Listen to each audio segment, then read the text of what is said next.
जगद्गुरु पंचाचार्य युगमानोत्सव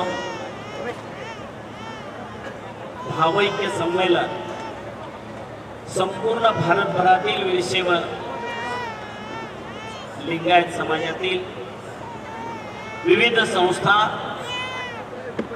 आणि अनेक शिवाचार्यांच्या आशीर्वाद मार्गदर्शनाने 5 जगद्गुरूंचा आशीर्वाद मिळवण्याकरता गेली 2 वर्ष धडपडत असलेले माहेश्वर मंडळाचे अध्यक्ष आणि सर्व पदाधिकारी या कार्यक्रमाच्या निमित्तानं वेगवेगळ्या ज्या संस्था त्यांचं मार्गदर्शन आणि या कार्यक्रमासाठी अन्न समिती, शिवाचार्य नियोजन समिती, वेगवेगळ्या मिरवणूक समिती, वेगवेगळ्या समित्या, या सर्व समित्यांचे पदाधिकारीगण या सर्वांना 5ही जगद्गुरूंचे आशीर्वाद लाभावे यासाठी आपण अत्यंत प्रयत्न केला। त्या 5 जगद्गुरूंपैकी श्रीशैल पीठाधीश्वर आणि काशी पीठाधीश्वर 2 जगद्गुरूंच्या चरणी अनंत प्रणाम करून सर्व शिवाचार्यांना अनंत वंदन करून खरं बोलावं की बरं बोलावं असा नेहमीच प्रश्न येतो। खरं बोलणं तर ते बरं असेल असं नसतं आणि बरं बोललं तर ते खरं नसतं म्हणून बरं वाटत नाही। पण बऱ्याच वेळा आपल्याला ही गोष्ट यापूर्वीच्या वक्त्यांच्या भाषणातून आपल्याला जाणवली। विशेषत्वाने आपल्या समोर 6-6 तास बसणारी माणसं आज कुठून इकडे तिकडे पळतात। मिरवणुकीमध्ये सुद्धा लोकांचा सहभाग दिसत नाही। याचा अर्थ भक्तांच्या अंतःकरणामध्ये काहीतरी वेगळं शिजत आहे हे मात्र माझ्या नजरेसमोर आल्यामुळे मला खरं बोलावं की बरं बोलावं असा प्रश्न पडलेला आहे। पण तरी देखील तुम्ही आम्ही सर्वांनी जर पंचाचार्य युगमानोत्सव आपण साजरा करत असेल तर तो आमच्या आद्य गुरूंचा आहे आणि त्यासाठी आम्हाला या ठिकाणी आमचा वेळ, आमची शक्ती आणि आमची भक्ती समर्पित करणं अत्यंत आवश्यक आहे हे सर्वांनी लक्षात ठेवलं पाहिजे। आणि खरोखर आई समोर रडल्याशिवाय, आईला मागितल्याशिवाय, आईजवळ हट्ट धरल्याशिवाय आपलं कार्य साकार होत नाही। या दृष्टीने आम्ही आमच्या खंत असेल, आमचं काही म्हणणं असेल ते जगद्गुरूंच्या पुढे मांडलं पाहिजे, शिवाचार्यांच्या पुढे मांडलं पाहिजे, जे संस्था चालक आहेत त्यांच्या पुढे मांडलं पाहिजे आणि समाज संघटित झाला पाहिजे। भारत प्रांतामधून, वेगवेगळ्या विभागामधून, परदेशामधून आलेल्या लोकांकडून आपल्याला काही विशिष्ट अशा प्रकारचे विचारमंथन होणं हा या पाठीमागचा मुख्य हेतू आहे। युगमानोत्सव म्हणजे तरी काय आहे, एक जाणीव आम्हाला असली पाहिजे की आमच्या धर्माचं मूळ केंद्रबिंदू जो आहे, आमच्या धर्माचं मूळ बीज जे आहे, आमच्या धर्माचं मूळ तत्वज्ञान जे आहे त्याचा वाढदिवस हा आजचा आमचा युगमानोत्सव दिवस आहे हे आम्ही सर्वांनी लक्षात ठेवलं पाहिजे। आणि हा साजरा करत असताना, या विधीमध्ये सहभागी होत असताना आमचं सर्वात मोठं केंद्रबिंदू आहे ते म्हणजे जगद्गुरु पंचाचार्य। आमची सगळ्यांची अपेक्षा होती 5 खुर्च्या असल्या पाहिजेत, 5 जगद्गुरू असले पाहिजेत आणि त्यांच्यासमोर अनेक शिवाचार्य असले पाहिजेत। आमचं भाग्य कमी पडलं, कदाचित आमची पुण्यही कमी असेल म्हणून हे घडलेलं आहे। पण तरी देखील आम्ही आमच्या मनामध्ये ही गोष्ट लक्षात ठेवली पाहिजे की जर अशा प्रकारे आमच्यामध्ये न्यूनता होत गेली, कमीपणा पडत गेला तर मात्र या उत्सवाला पुढे कुठेतरी ठेच लागण्याची, गुन्हा लागण्याची निश्चितपणे भीती आहे। आणि म्हणून हे टाळण्यासाठी आम्हाला काही प्रयत्न करण्याची आवश्यकता आहे। ही प्रयत्न करण्याची परंपरा, ही प्रयत्न करण्याची धुरा खालून वर व्हायला पाहिजे, वरून खाली होणार नाही। झाडाला पाणी द्यायचं असतं ते मुळामध्ये द्यावं लागतं, त्यावेळेला वरच्या फांद्या आणि फुलांची अपेक्षा करावी लागते। त्यामुळे आम्ही सर्वांनी ही गोष्ट लक्षात ठेवली पाहिजे। पानं फुलं आम्हाला हवी असतील तर मुळाला पाणी पोचलं पाहिजे आणि मुळाला खत पोचलं पाहिजे, तरच ही गोष्ट निर्माण होऊ शकते। भक्त, माहेश्वर, प्रसादी, प्राणलिंगी, शरण आणि ऐक्य या 6 पायऱ्या साकार करायच्या असतील तर त्याच्यासाठी सुद्धा आमची एक सुंदर सूत्र पद्धती आहे। जगद्गुरु, शिवाचार्य, माहेश्वर, पुरोहित, शेटे महाजन, कुलकर्णी आणि त्या प्रत्येकाने आपापल्या भक्तांमध्ये, मग ते तेली, वाणी, माळी, साळी वेगवेगळ्या क्षेत्रातील असतील, त्या प्रत्येकापर्यंत हे पोहोचलं पाहिजे। आचार्य असू दे, जगद्गुरू असू दे किंवा सामान्य भक्त असू दे, त्या प्रत्येकासाठी इष्टलिंग हेच पूजेचं प्रमाण सांगितलेलं आहे। प्रत्येकासाठी पंचाक्षर किंवा षडाक्षर मंत्राचीच पद्धती सांगितलेली आहे. सर्वांसाठी अष्टावरण तेच आहे, सर्वांसाठी पंचाचार तेच सांगितलेला आहे, सर्वांसाठी षटस्थलाचा मार्ग तोच सांगितलेला आहे, वेगळा मार्ग नाही. आणि असं असताना सुद्धा दुर्दैवाने आम्ही एकमात्र दिसत नाही, प्रत्येकाकडे वेगवेगळं काहीतरी चिन्ह आपल्याला पाहायला मिळतं. ही काय अवस्था निर्माण झाली असावी, तर आम्ही एकाग्र चित्ताने आमच्या मूळ तत्वाकडे पाहत नाही असं मला वाटतं. सगळ्यात महत्वाची गोष्ट अशा प्रकारची आहे की आमच्या पूर्वाचार्यांचा किंबहुना वीरशैव सदाचार संग्रह या ग्रंथात लिहिल्याप्रमाणे आमच्या वेगवेगळ्या वीर रहस्य आदी वेगवेगळे ग्रंथ, आम्ही फक्त सिद्धांत शिखामणी परमरहस्य या ग्रंथाच्या पलीकडे गेलोच नाही. आमची ग्रंथसंपदा खूप मोठी आहे. क्रियासारासारखे 3 खंडाचा मोठा ग्रंथ आहे आणि त्याच्यामध्ये आम्हाला आचार प्रणाली सांगितलेली आहे. त्या आचार प्रणालीपर्यंत आम्ही पोहोचलो नाही तर मात्र आम्हाला युगमानोत्सवाचंही महत्व कळणार नाही. आणि मी जंगम आहे, मी वाणी आहे, मी तेली आहे, मी माळे आहे किंवा आणखी कोणी आहे याचंही महत्व आम्हाला समजणार नाही. आम्ही कर्माप्रमाणे ते झालेलो आहोत, परंतु आम्ही खऱ्या अर्थाने वीरशैव आहोत. वी शब्दाचा र शब्दाचा अर्थ आम्हाला समजला पाहिजे. खऱ्या विद्येपर्यंत आम्हाला जायचं असेल तर त्या विद्येसारखा विद्यार्थी असला पाहिजे आणि ती विद्या त्याला प्राप्त करून देण्यासारखा तसाच गुरु असला पाहिजे. यथा गुरु तथा शिष्य, यथा राजा तथा प्रजा. आणि म्हणून हे सूत्र व्यवस्थित होण्यासाठी किती वयाचे कोण असावेत याची बंधनं सांगितली. कोण कोणत्या ठिकाणी असला पाहिजे, तो देशिकेंद्र कसा असला पाहिजे, शिवयोगी कसा असला पाहिजे, किंवा आम्ही करत असलेल्या प्रत्येक कर्म परंपरेनुसार आम्हाला कसं जगता आलं पाहिजे. या प्रत्येकाचा प्रत्येकासाठी आचार नियम आहे, बंधन आहे. त्या सगळ्या बंधनाची शिथिलता आल्यामुळे कदाचित आजची परिस्थिती आपल्याला अनुभवायला येत असावी असं मला वाटतं. पण तरीही देखील आम्ही आमच्या परीने जे आम्हाला शक्य आहे ते करण्याचा आम्ही प्रयत्न केला पाहिजे.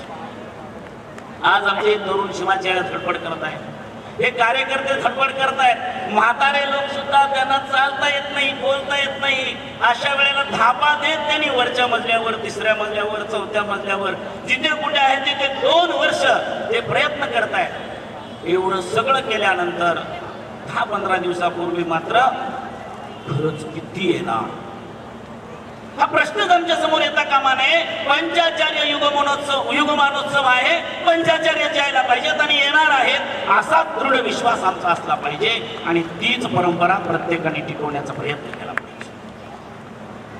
आज आचार्यांच्या समोर माझी प्रार्थना आहे की सदाचार संग्रहात सांगितल्याप्रमाणे खरोखरच कुठलाही मठ ताब्यात न ठेवता पीठावर जाणारा जर जगद्गुरू असता तर तो या मोहातून दुसरीकडे गेला नसता. त्याच्या डोक्यात एकच असलं असतं, मी जगद्गुरू आहे आणि संपूर्ण जगातल्या भक्तांना आशीर्वाद देण्याकरता मला मुंबईमध्ये जायचं आहे. पण तो मठात अडकून पडल्यामुळे त्याला पीठाच्या गौरवाची कल्पना राहिलेली नाही.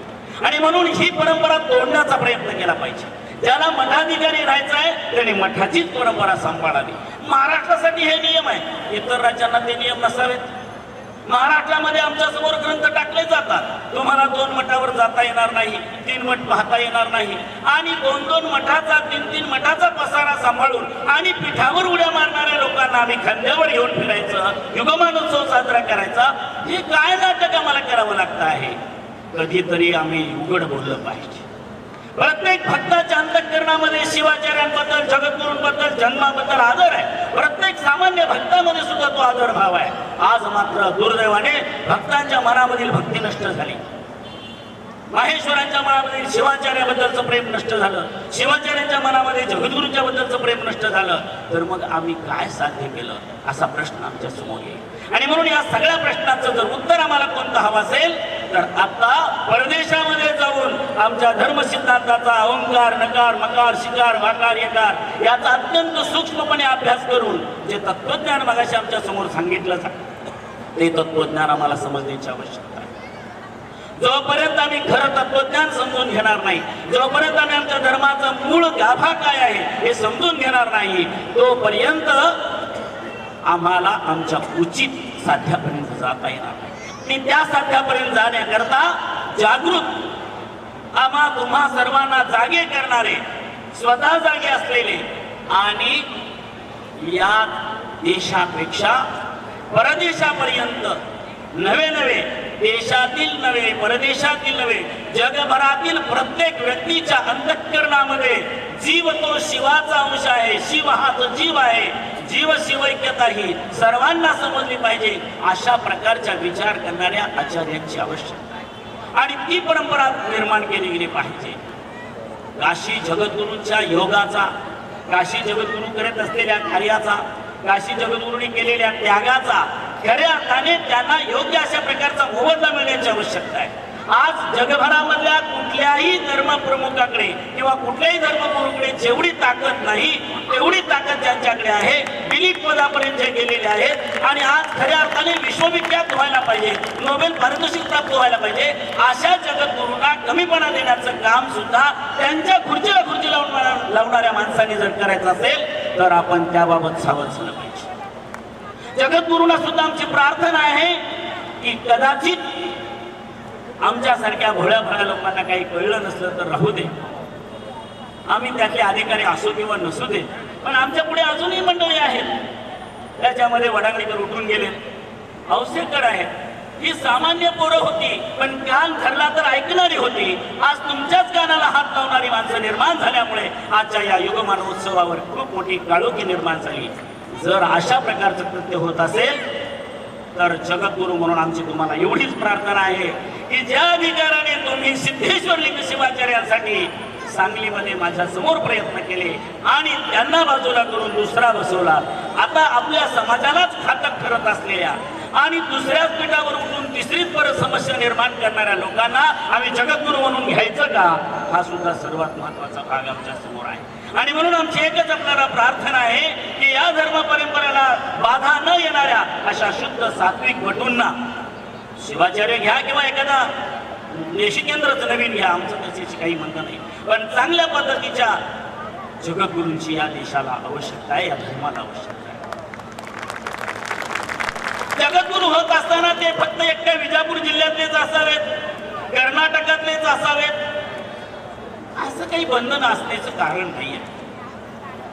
आमची एकच खंत आहे, झाले नाहीत असं नाही, आम्ही पाहिले वीर रुद्रमुनी शिवाचार्य, परंतु त्यांची सुरुवात आणि शेवट पाहिला तर फार वाईट वाटतं.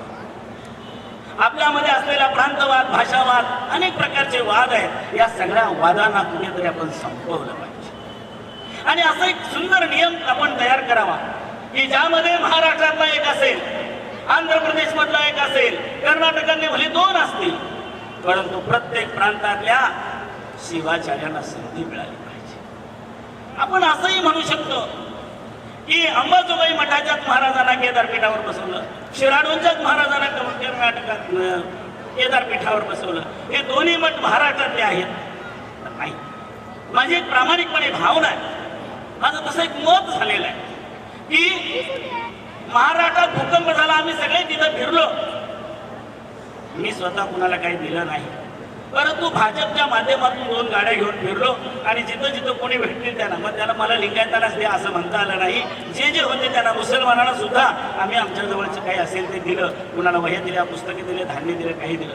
दुसऱ्या दिवशी आपणही दौरे केलेत, आपणही जगद्गुरू फिरलेत, सर्वांनी ते कार्य केलं.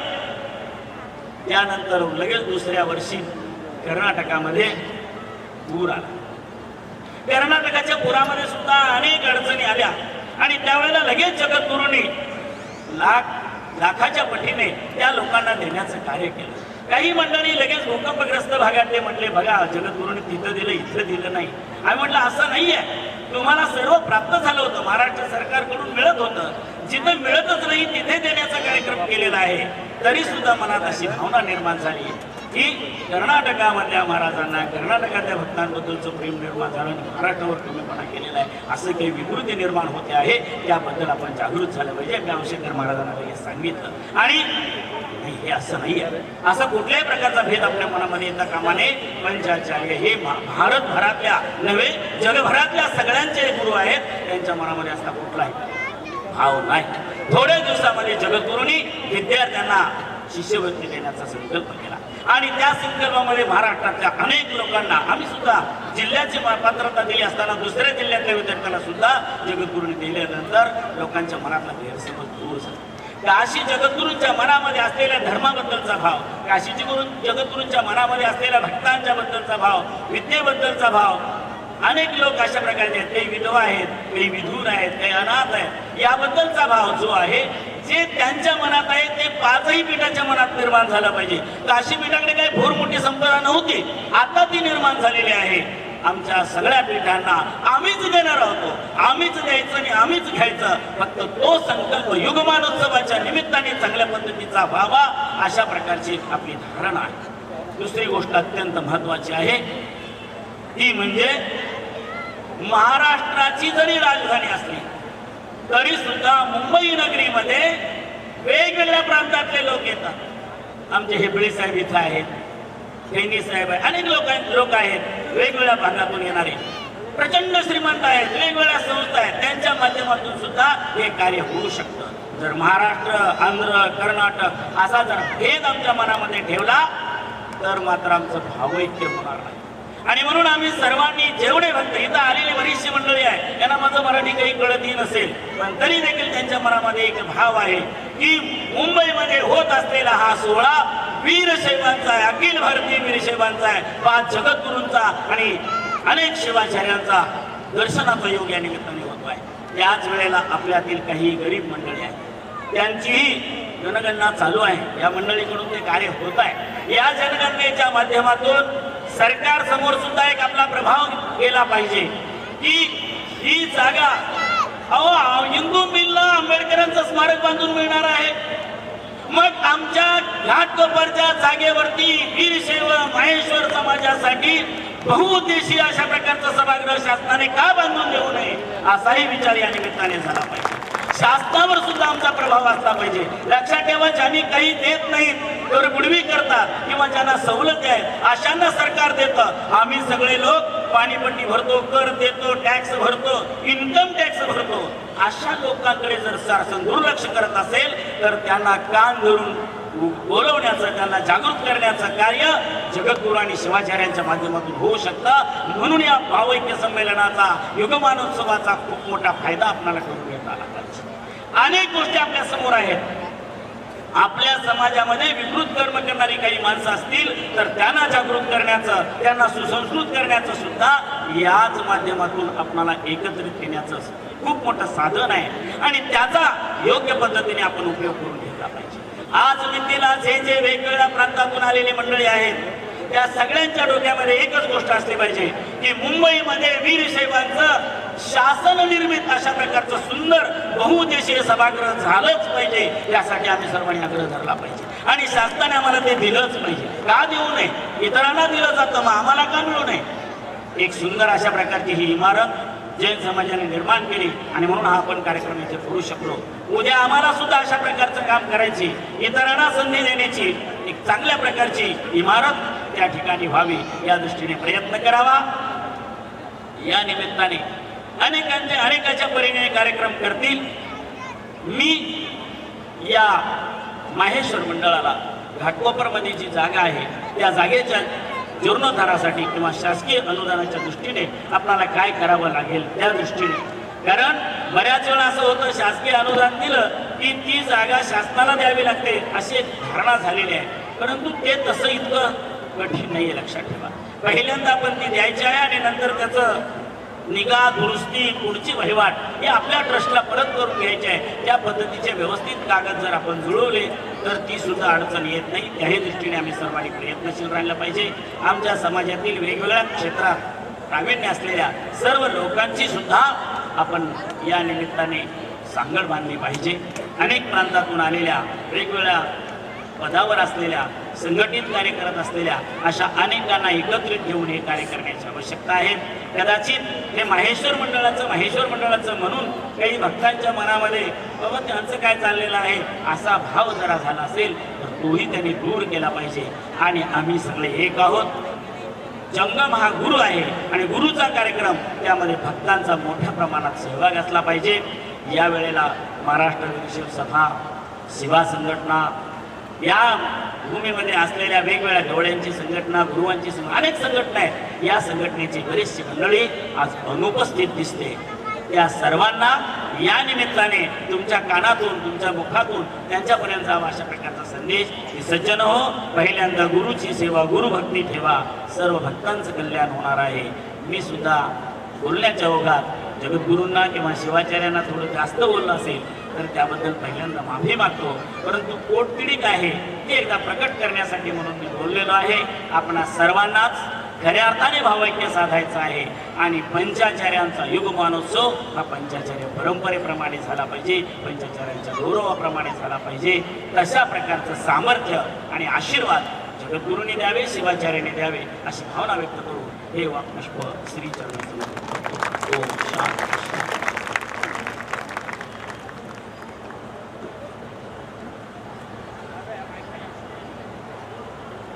महेश्वर मंडळाचे अध्यक्ष महेश मूर्ती मनोहर स्वामी ते या ठिकाणी दोन्ही जगद्गुरूंना माल्यार्पण करून आशीर्वाद घेतील. आणि त्याचबरोबर आजचा जो हा कार्यक्रम आहे गेल्या 2 वर्षापासून सातत्यानं केवळ मेहनत केली नाही तर जवळपास महाराष्ट्राला, महाराष्ट्राच्या बाहेरच्याही काही भक्तांना, लोकांना मेहनत करायला भाग पाडलं.